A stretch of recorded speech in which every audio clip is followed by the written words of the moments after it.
Hi, I'm Laura Flanders of The Laura Flanders Show on public television and radio, and I am a long and fervent fan of City as Living Laboratory and the work of Mary Miss. So it is my tremendous honor and pleasure to welcome you to the Action Auction event. Tonight, we will celebrate the foundation that City as Living Laboratory has built over the last 10 years, as we invite you to support its future by participating in a whole array of unique experiences that connect to CALL's mission.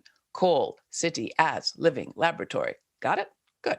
We'll hear from some of the artists, scientists, and community members involved in CALL's projects. The staff and board members will help us to envision CALL's mission. And tonight's honoree, Agnes Gund, yes, Agnes Gund, will invite us to think seriously about the role of the arts in campaigning for social and environmental justice. Before we dive in, I want to take a moment to orient you to the platform that we're using. To the right of this live stream, you're going to see a list of all the fantastic auction items we have to offer.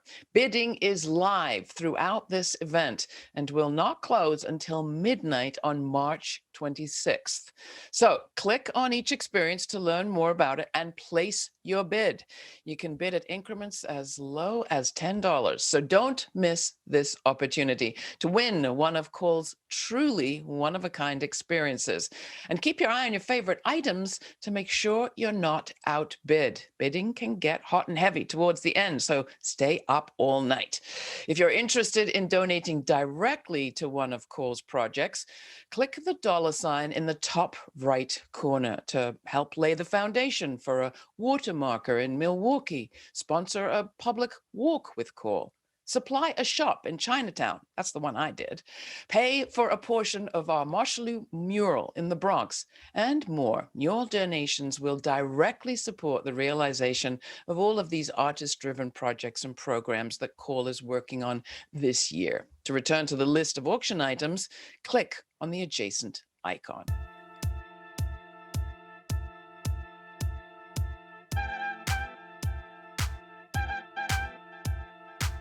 With the logistics of the platform out of the way, I'm excited to invite my friend and City as Living Laboratories founder and inspiration, Mary Miss, to join me on the screen. Mary, your extraordinary career is a fantastic example of the role artists can play in helping people, all sorts of people, reimagine their relationship to the natural world and the city, especially, that they're a part of. Take us back a little bit to the beginnings of all this. What was your inspiration, or who? Working in the public realm is a really difficult thing. It's very complicated for an artist to find a seat at the table. They're not going to be offered that seat, and to try and put the chair in on your own is a difficult job. I really felt that I would like to do something that helped people understand the complementary role that artists could have to the role of educators or scientists or policymakers. We have a way of engaging people through direct experience. We have a way of making things tangible that might be too complex otherwise. So that was the start of it. So this thing of artists really helping people imagine the future. That's what culture can do. You know, culture is the domain of artists. The imagination is the domain of artists. And if you think of how long it takes to get policy changed, it can be a very long time. But culture is something that can spread in a very fast way. I did a proposal for a project around Ground Zero. It's right near my house in Lower Manhattan. And it didn't happen, but it was a doable project. It was a way to put flowers around the site for the duration of the construction so that all visitors who came to the site would be able to come as mourners. And that really inspired me, first of all, to do projects that were almost DIY, that you could take on at a reasonable scale. But trying to create a way to give direct experiences that would change the situation. These were people who were being viewed as voyeurs, and we would be able to have them become mourners. Well, that's just one example of the kind of historic events that you have taken as your sort of personal mission and helped us to relate to as individuals. Another, of course, is this year that we've just lived through, this year of COVID and shutdown. And I can't tell you, Mary, how many people, because I too live in Lower Manhattan, how many people have told me that they've gone to your South Cove for comfort, for just a bit of fresh air, for a place to go. You created a space that people could go to there on the river on the west side. What's your passion now, as your city is in some ways taken such a hit, your city of New York? It's allowed me to think at the scale of a city. And that was really encouraged by conversations I had with Cynthia Rosenzweig, a climate scientist. And Cynthia said, it's not going to be single things being addressed. It's really got to be large scale. So in Milwaukee, we are taking on the issue of water at the scale of the city through a network that we're creating. In New York City, we're looking at the whole corridor of Broadway. How do we get our cities back, meaning in a just way for everybody, perhaps not just for developers? I've been really inspired by the people we've been working with in Milwaukee, for instance. We have a project that we're currently working on, organizing walks in an underserved neighborhood of Milwaukee. We're working with two wonderful artists in Milwaukee, Brad Anthony Bernard and Mikal Floyd Pruitt. And they're coming to meetings that we're having with a group of people who represent the neighborhood. There are discussions there. The artists are talking about things they're interested in. The people who are very familiar with what's going on in the community and who live in the community are talking about it from their point of view. A longtime resident of this neighborhood started talking about how she would like to see these different parts of the neighborhood interconnected. She said, what if we could have streams that begin to make connections between these areas? For those who haven't done a walk with you or been part of a project, if they were to come to see a cool project in action, what would they see? Walking has been part of my practice from the earliest days as a young feminist. It was hard to walk as a young woman in certain neighborhoods. It was really a privilege that I didn't take for granted. And as I tried to figure out a way to work that wasn't about making, monolith or a monument, walking became very important as a part of this. I feel like if you get that artist and that scientist and the community members out on the street, you can begin to really take note. And it's not like you're being told about something in a meeting or reading a book or a paper. You see the real things around you.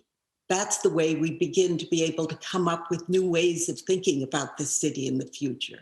I really think that Call's initial impulse of being on the street in neighborhoods is so important. I think they're helping us figure out how to stitch things back together again. Well, Mary, it is always a pleasure to talk to you. And for people watching, if you want to see more of my conversations with Mary, you can find it in our archives at the Laura Flanders Show, lauraflanders.org, just saying.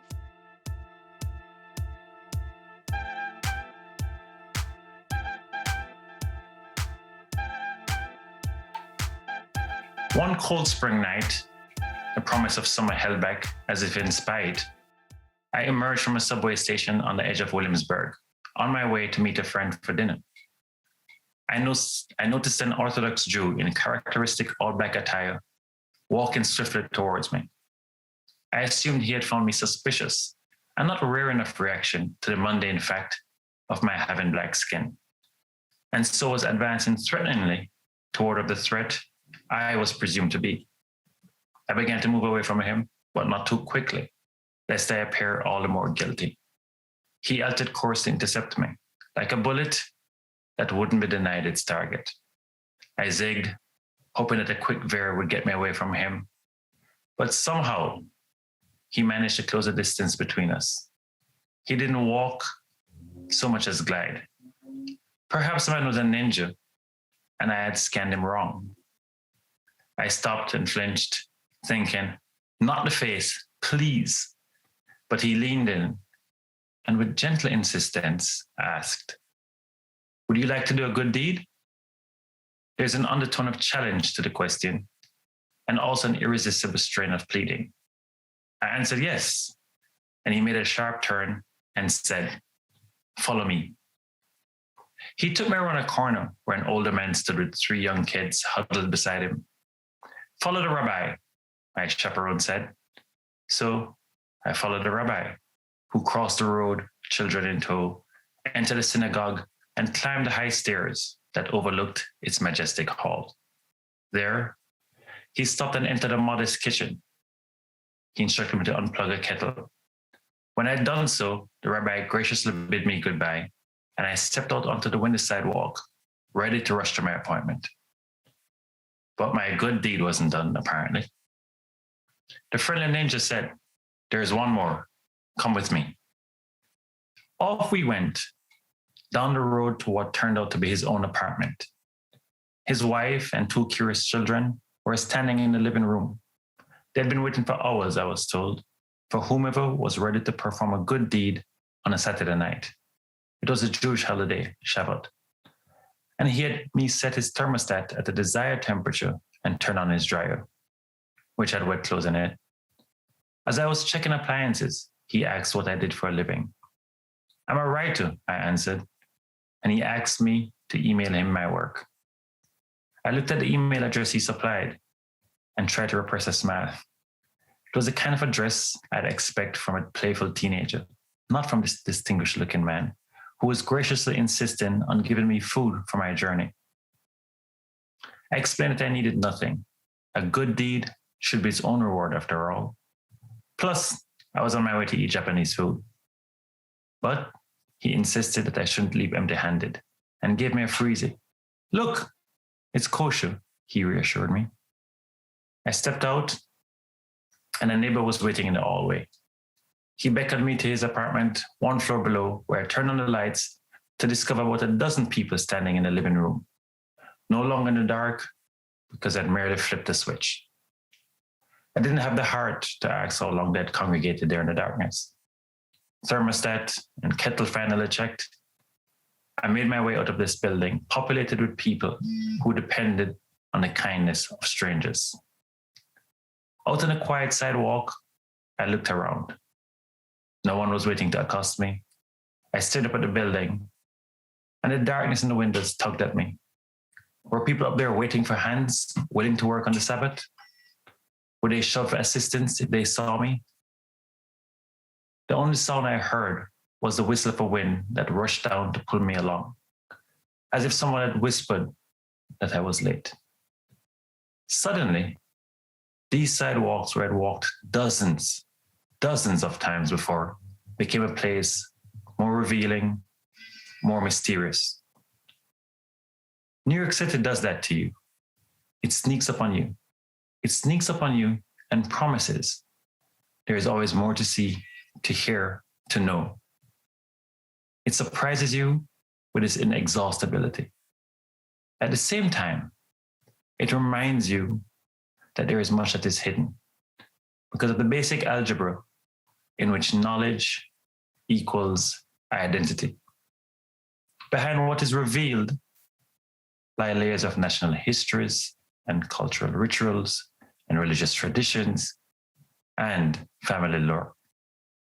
The city, you see, is a fossil record, and every layer you peel back exposes another layer whose contours reveal only our limitations in knowing the city. And yet, New York is as ready to give up itself as it is apt to withhold itself.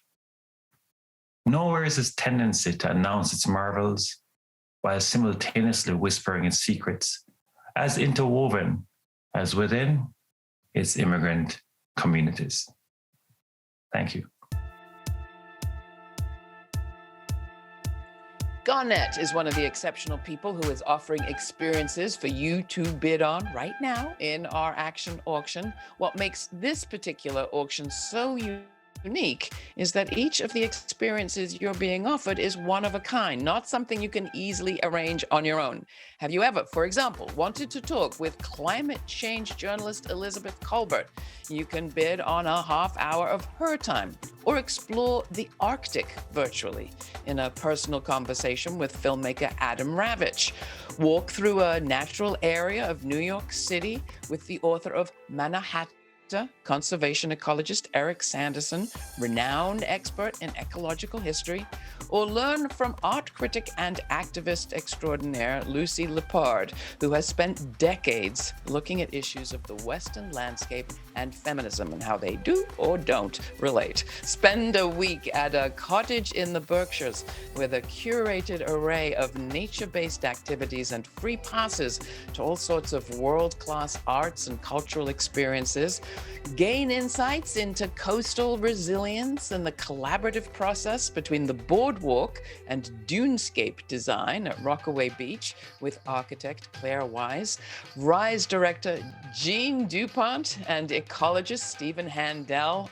Or, and this is the one I'm very excited about, how about diving 300 feet below ground for a private tour of Milwaukee's deep water tunnel pump room to explore the water infrastructure of that city with Kevin Schaefer? Sounds good?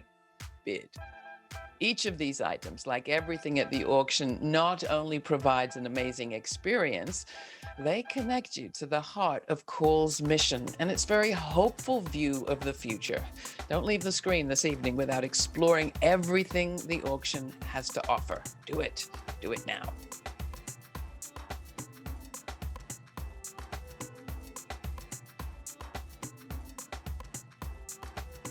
City as Living Laboratory sees artists as innovative coalition leaders who can chart a course towards greater community understanding and engagement in the journey towards sustainable development. Rooted in place-based experience, CALL's artist-facilitated programs foster a deeper understanding of a location's history, as well as the natural systems, social relations, and infrastructure that sustain life in that place. They connect personal experiences of the local environment to larger issues of sustainability and accelerate action and caring to take action toward concrete solutions.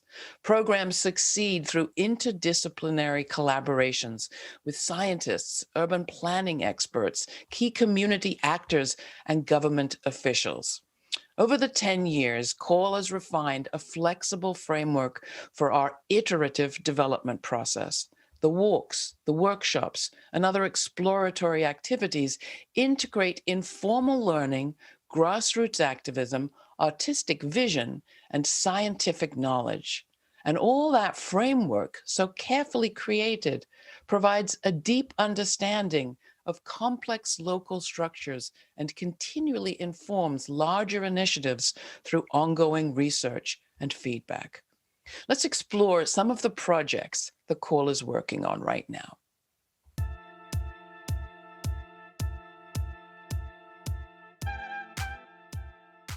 Since the beginning of City as Living Laboratory, we've been working in New York City on the corridor of Broadway, the 18-mile boulevard that goes from the tip of Manhattan to the top of the Bronx. We've looked at many different issues along that corridor in Chinatown, Harlem, and up in the Bronx. We've explored the corridor of Broadway through walks and workshops in different communities. One area that's been particularly interesting is the Bronx. Through workshops there, we found out about the problems with a buried stream. As you walk along Broadway in that neighborhood, you're actually walking on top of the stream. It's buried in the sewer pipe that's just below Broadway. We've been working with a variety of groups in the neighborhood to put forward the idea of getting the stream, Tibbetts Brook, out of the Broadway sewer. and put it in an old rail corridor that runs alongside the Major Deegan Expressway. To develop a framing for this, I came up with the idea of rescuing Tibbetts Brook one stitch at a time. The idea would be to get many different artists involved in this process of getting Tibbetts out of the sewer and into the rail corridor. One thing that's really interested me for a long time is the idea of repurposing infrastructure. There are 7 bridges that cross the future corridor where the stream could be, as well as the Major Deegan Expressway. We've decided that it would be really interesting if we could take those bridges over with the words "Rescuing Tibbetts Brook, one stitch at a time" written on the sides of the bridges. Those would be the large size stitches. Smaller stitches could be imagined in other ways. Matt Jensen's talking about doing a quilt and having it actually stitched by people in the neighborhood. The artist Bob Brain has done his tattoo project in this neighborhood. Over time, we want to be able to help people imagine this stream in its new location. What we're trying to do is to begin to get people to imagine the landscape of this Bronx neighborhood, reimagine what it could be in the future. I am standing on an old rotten log in front of a vernal pool in Van Cortlandt Park. The pool is going to drain into Tibbetts Brook. Tibbetts Brook is going to flow through the park and then disappear into the sewer system instead of being above ground in the form of a vital estuary like it used to be. So the Tibbetts Brook tapestry is designed to reveal what used to be there and what could be there. It's designed to imagine the potential of this landscape. Right now, there are rooftops and rooftops and rooftops, and you can see them for acres and acres. But the tapestry is a way to engage people's hands and their minds in building this tapestry together and imagining what it would look like if all of these spaces had green living things on them. Not a park for people, but a place for birds and insects and plants, a place where water can collect and cool the neighborhood.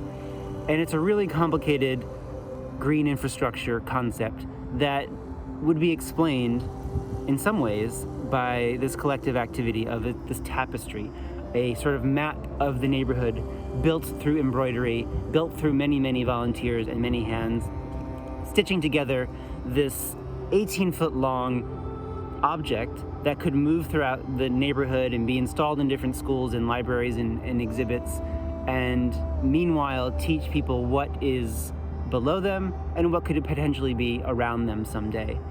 With City as Living Laboratory, I have been able to expand and deepen a body of work that is centered on community access to water. I'm excited to collaborate with Call's team of artists and scientists on their ongoing project, Rescuing Tibbetts Brook.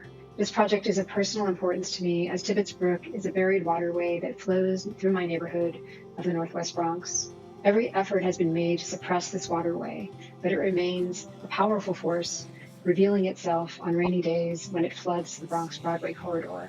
Regardless of efforts to daylight Tibbetts Brook, its presence still remains hidden and unknown to the majority of area residents. During a 2020 winter workspace residency at Wave Hill, I produced a series of cyanotype prints that map the original trajectory of Tibbetts Brook and its later permutations, as well as the inevitable urbanization of the Bronx. The cyanotype print that is available during Call's auction illustrates the proposed Harlem Shipping Canal. This man-made carving out of land and water eventually buried the estuary at the south end of the Bronx, which included Spite and Dabble Creek and Tibbetts Brook.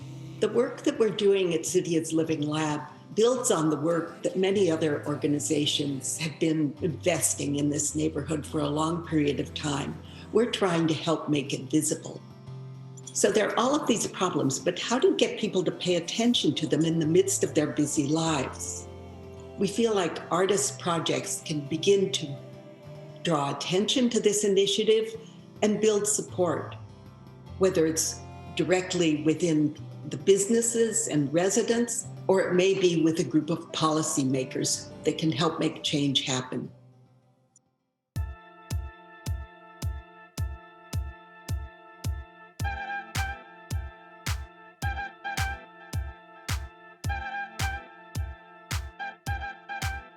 We've just been up the north end of Broadway in the Bronx, and now we're traveling downtown to Manhattan's Chinatown.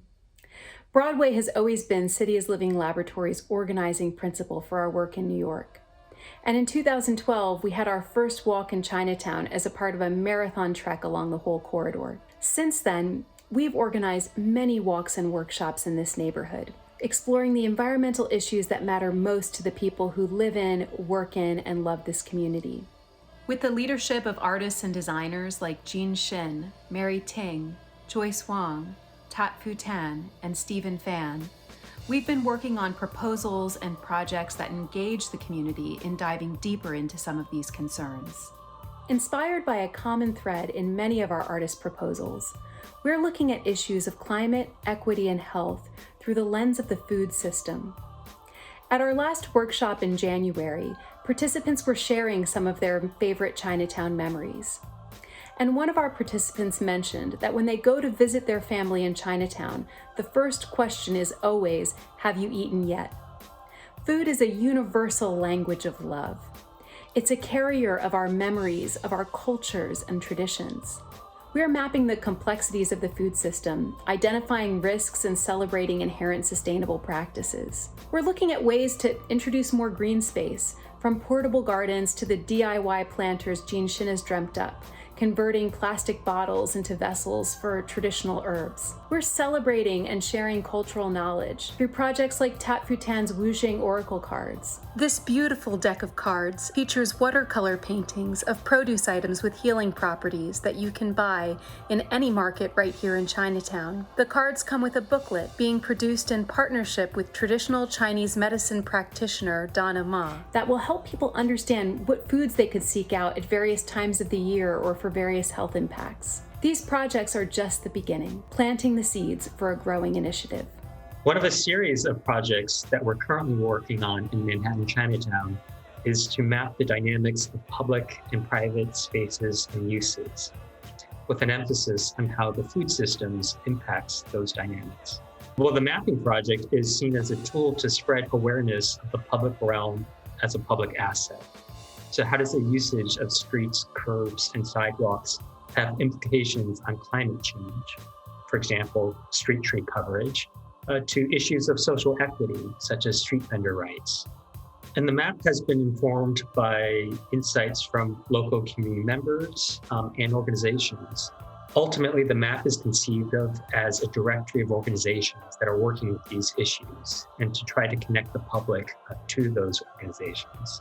I see art making complex environmental issues visible, really giving some kind of visual form and representation to things that we don't necessarily see. The project that Stephen Fan and I are working on in Chinatown is about engaging various people who care about Chinatown in conversations about what they value and why, and what changes they have seen or they're concerned about due to gentrification, climate change, shifting demographics, and the food policy environment in New York City. We want to expose the multiplicity of visions for a sustainable food system in Chinatown and understand where its resilience lie. Climate change is affecting the farmers who plant and harvest Asian vegetables for New York City. Fresh fruit and vegetable consumption is critical for health. Access to affordable, complete, and culturally appropriate foods is key to healthy lives and key to food security. And finally, equity cuts across all of these issues and many issues within our food systems, including issues regarding labor, economic development, and entrepreneurship of small business and street vendors, immigration, and the Asian American experience in the United States. We all know that the global food supply has many challenges to come as we adapt to a changing climate. But we can't leave this conversation without also talking about equity. New York City's Chinatowns have been amongst the worst hit neighborhoods by COVID-19. In addition to the challenges that all of our urban communities have faced, Chinatowns have faced the additional horror of racism and prejudice-based fears. We encourage you to not just support the projects that we're doing in Chinatown, but to support Chinatown businesses.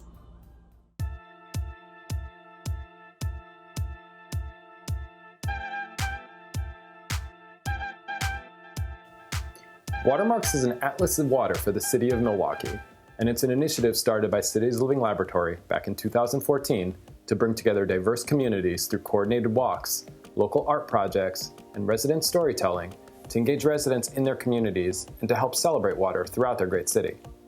The physical framework for this initiative consists of a series of illuminated water markers in neighborhoods across the city.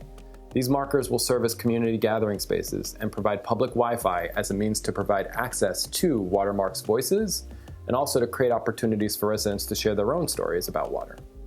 The markers also have a built-in water alert system designed to echo the central beacon for this project at the Jones Island Water Treatment Plant.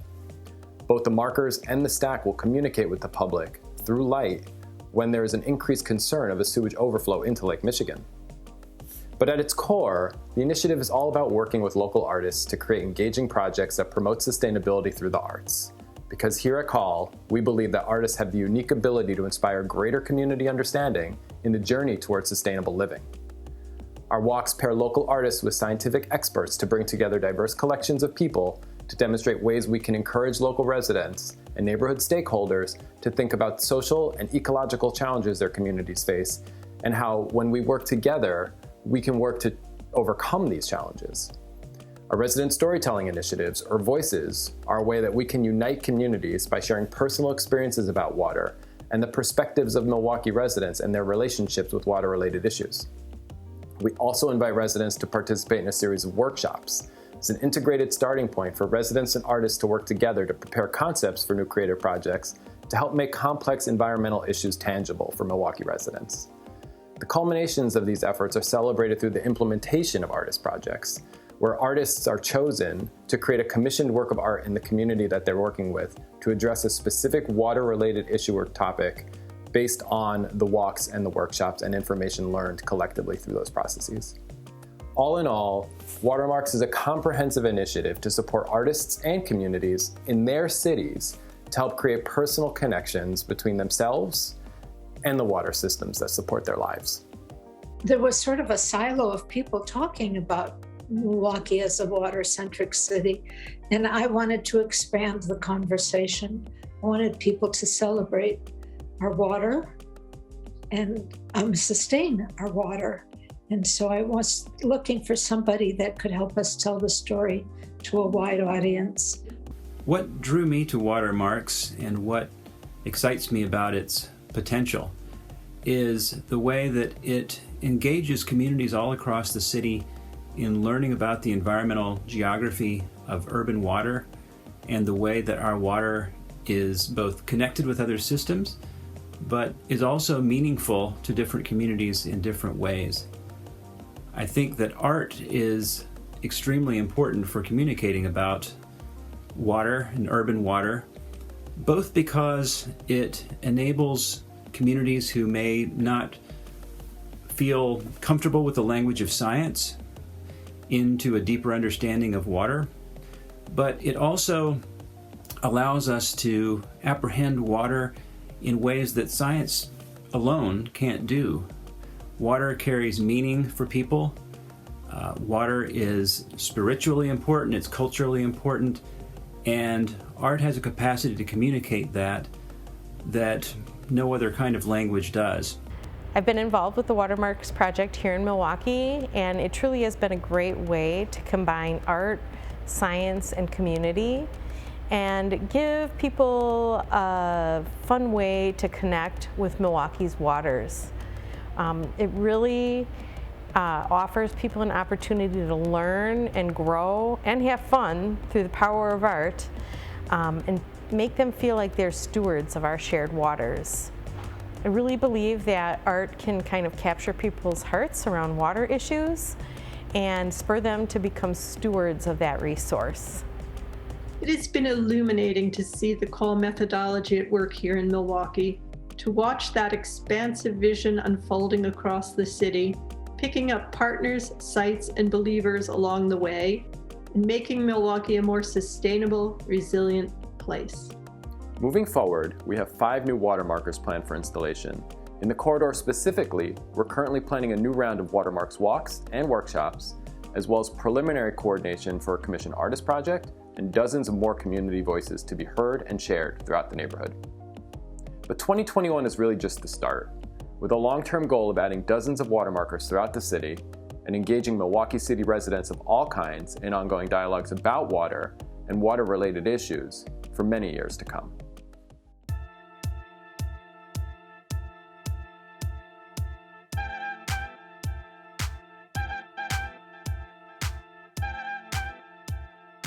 This evening, you've heard from creative artists, scientists, and activists that embody our mission. Right now, we're making an impact in the Bronx, Chinatown, and Milwaukee. Real place-based experiences, dialogue, relationship building, and collaboration with artists and designers is at our core. Face-to-face experiences in public spaces is our bedrock. Made near impossible this past year. But that did not stop us. Cities Living Laboratory has developed new strategies. We embraced digital communications. Just like our gathering this evening, we are adapting. Several years ago, with the help of the Mellon Foundation, we convened a group of artists with leading ecologists, planners, and activists to consider CALL's evolving frameworks.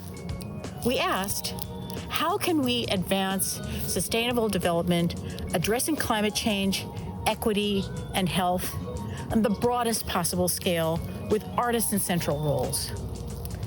This conversation with a dynamic group was fantastic and very far-reaching.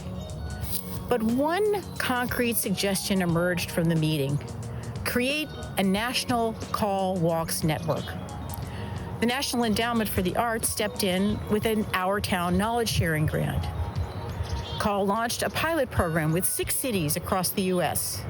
Washington, D.C., Baltimore, Pittsburgh, Milwaukee, and Santa Fe. Great feedback came from these influential national partners. Now we have a toolkit available on our website for other groups to conduct their own walks. A first step to organize around collaboration, looking at environmental challenges in all their complexity, with artists and designers in leading roles. I had the opportunity to work several times with CALL Walks. In one occasion, I worked in collaboration with Dr. Luke Dixon from London, and we did some humming and bee sounds and some very exciting exercises with a group of people online. On another occasion, I embarked with John Butler at Van Cortlandt Park, and we did the Tree and I. With a bioengineer, we walked a corridor called Century City Triangle. It was an amazing experience. I got to learn a lot of things that I did not know about places that I drove past each day. I had no idea of the prehistory of those places, of factories, of people who had worked in factories, who were on the tour and shared memories of childhood memories of living in that neighborhood, now since removed. And I hope to remain aware of different actions that are taken on behalf of sustainability in the city that I live in. I was invited to do a walk in Van Cortlandt Park to discuss about water systems in the neighborhood and the history and the cultural connection with the water systems up in the northwest Bronx. And that walk was just the beginning of wonderful relationship that will bring so many good productive things for me through Cities Living Laboratory. As important as meeting my current partner with whom I founded a non-for-profit organization called OSS Project.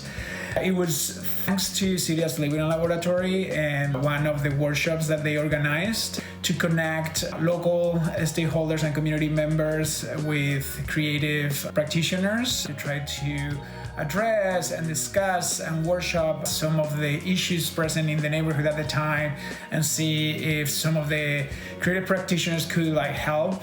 And it was there in that workshop I met Jackie Fisher.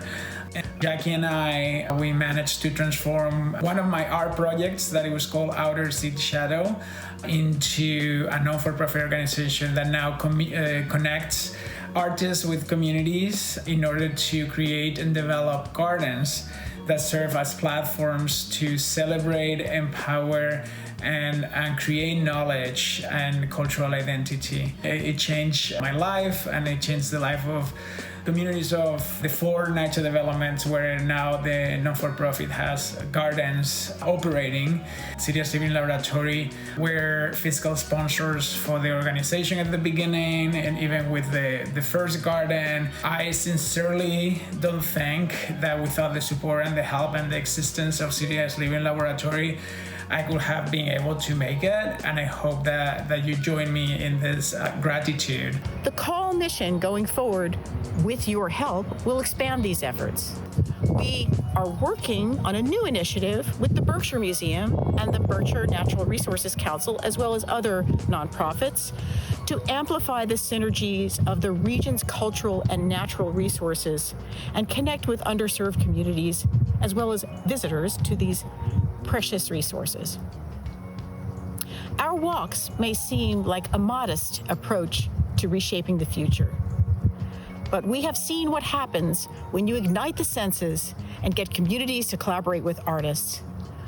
We learn how to make a real difference. As Olivia has highlighted, Cole's aim is to equip others to be a part of doing this work. That's a whole big part of Mary's founding goal, equipping other artists to lead on projects that can impact the fabric of their cities.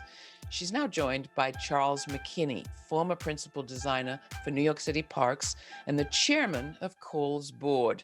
They're going to share some insights into Cole's vision for the time ahead, for the future. Let's listen.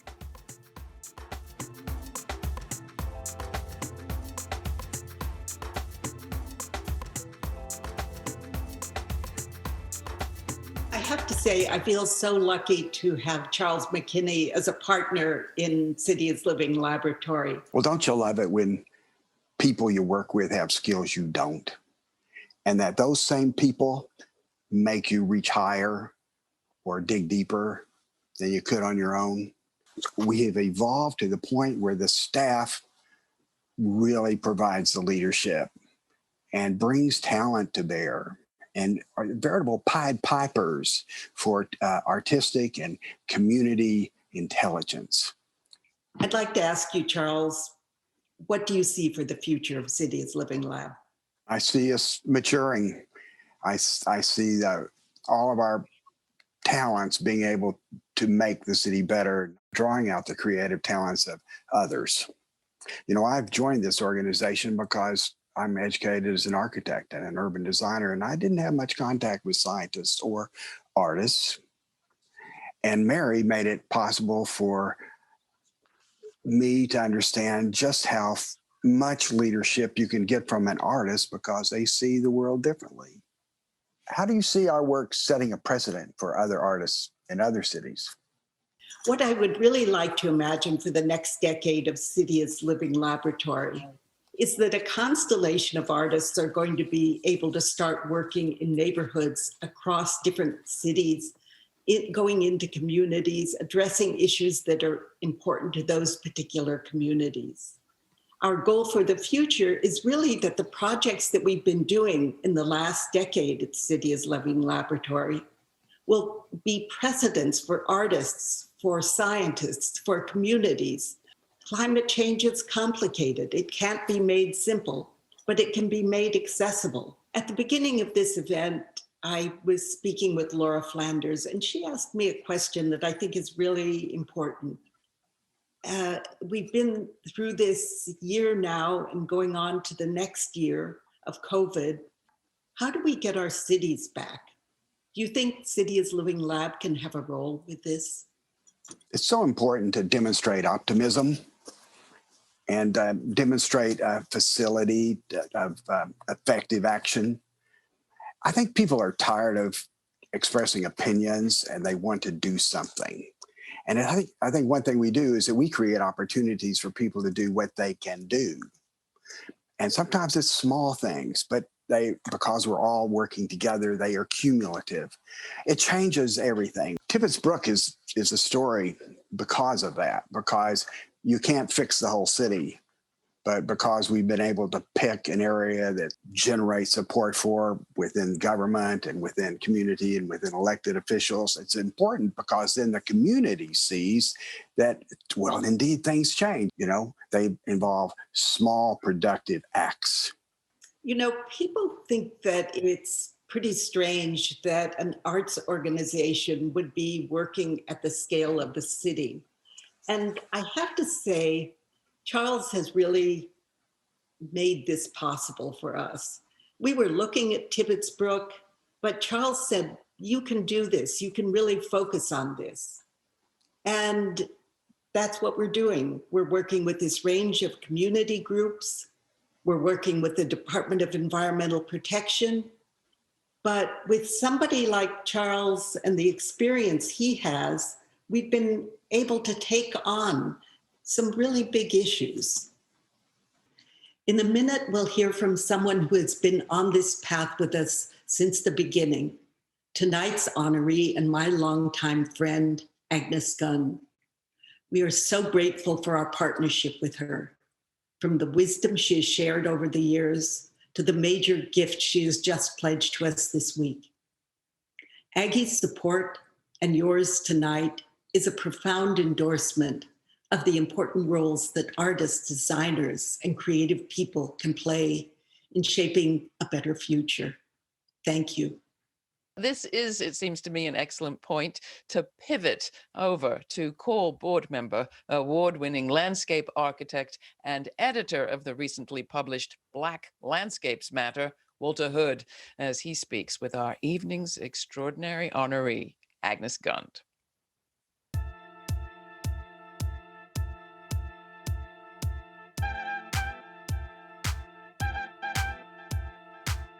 Thank you so much, Laura and Mary. I'm just honored to be here tonight talking with Agnes Gund. And I have been sitting on pins and needles because I know the important work that Agnes has been involved in and her support for the city as a living lab. But I've always knew Mary's work because, I've just followed her career, and she actually was a kind of a guide for the kind of work that I wanted to do, because her work was very landscape intensive, right? And in landscape architecture, no one was making the kinds of work that she was making. So I tried to emulate a lot of that. You must have been very interested in the piece that she did for us, the piece down in Battery Park City. With the halo. Very much about landscape. Yeah, and I use that every year as a case study to my first year students. Yeah, I think that's one of the very successful pieces that's been done outdoors. I was on the group that put that through. So is that what attracted you to Mary? Her use of, I guess, materials and working with the environment, or was there some other thing that attracted you to her work? I believed in what she did. She always, when she started on something, she wanted to finish it. She wanted to do it. It was always realized, and I just liked her. And the work she did, I followed that, and then she got into this other work, which I have followed. I love how she's made environmental and socially sustainable central to her practice and collaborative approach to art.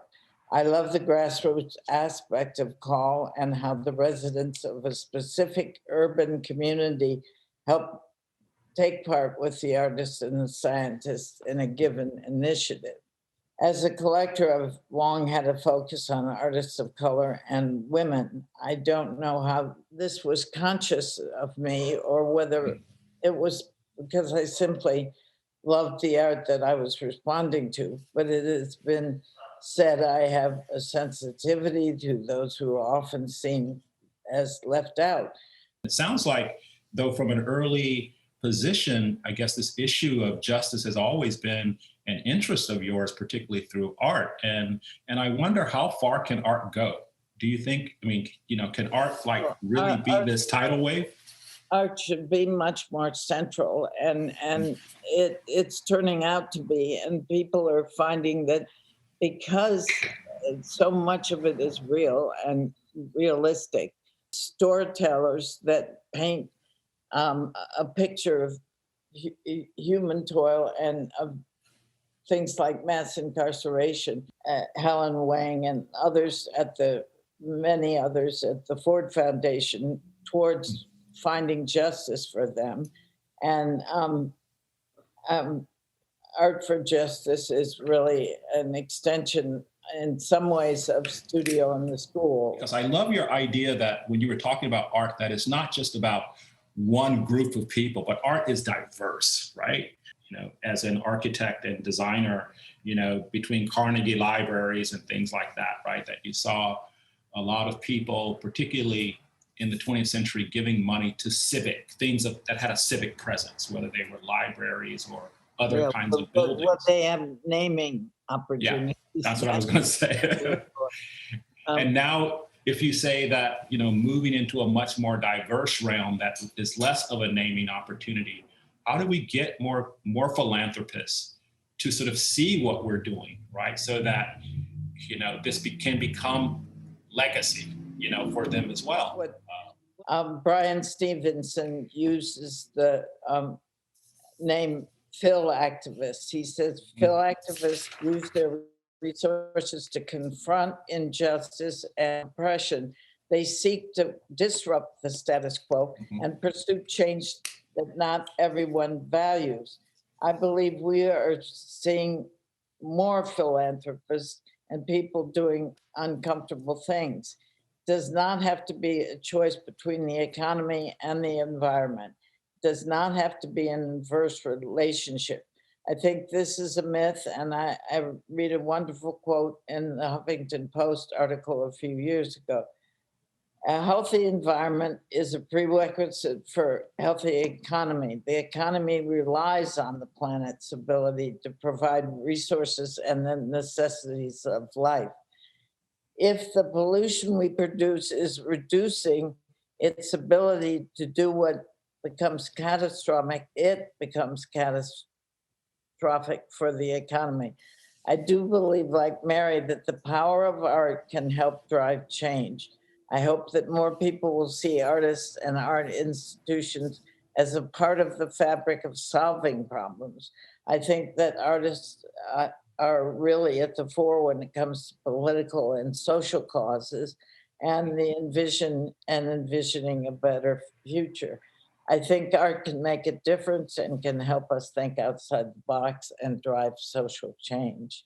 So I really do agree with what Mary has been doing and how she's trying to do it. I think it's a very hard thing to attract people to because it doesn't have naming opportunities or a high profile.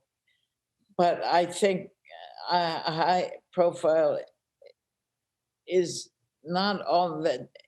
Climate change is affecting all of us, but of course, disproportionately, it affects low-income communities more than communities like ours, who already have a higher rate of health conditions. These communities are more exposed to environmental hazards and take longer to bounce back from natural disasters.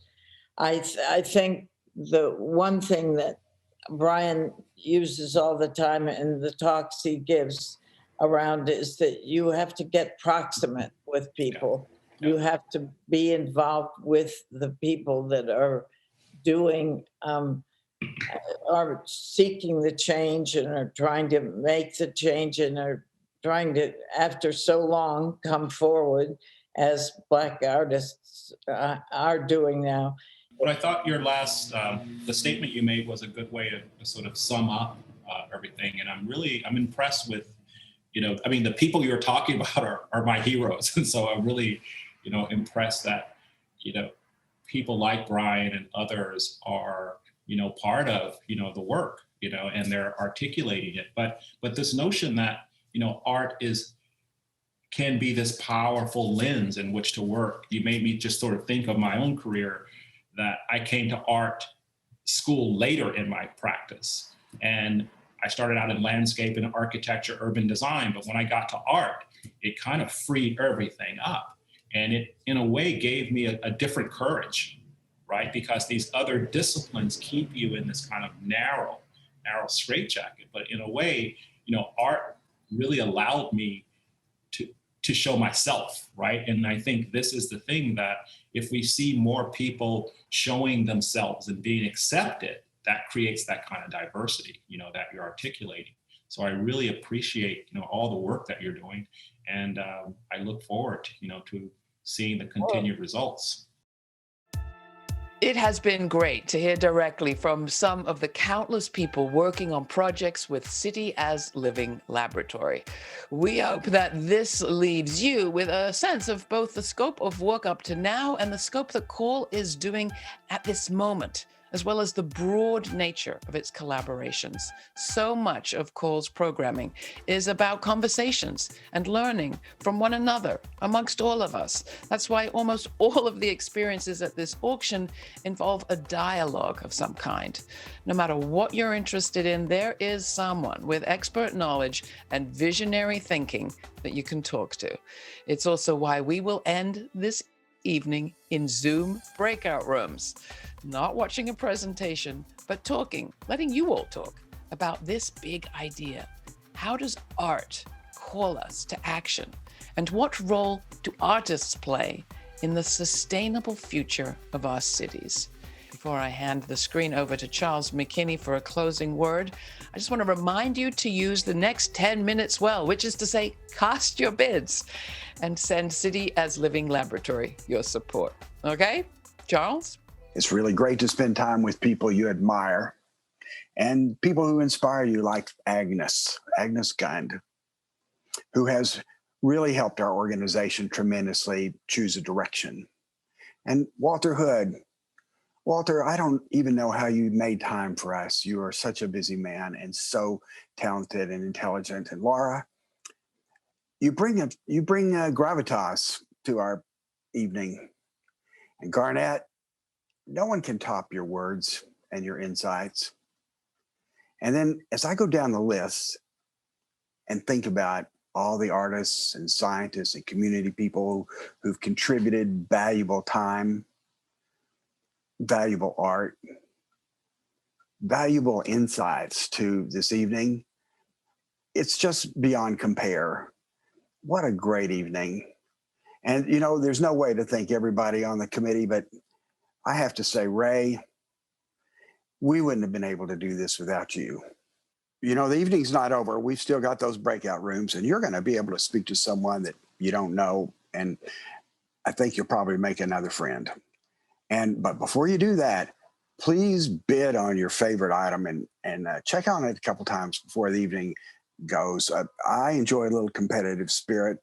It's been a great evening, and I really appreciate your energy that you brought to it. And continue to participate in City's Living Laboratory. I believe it'll bring you joy.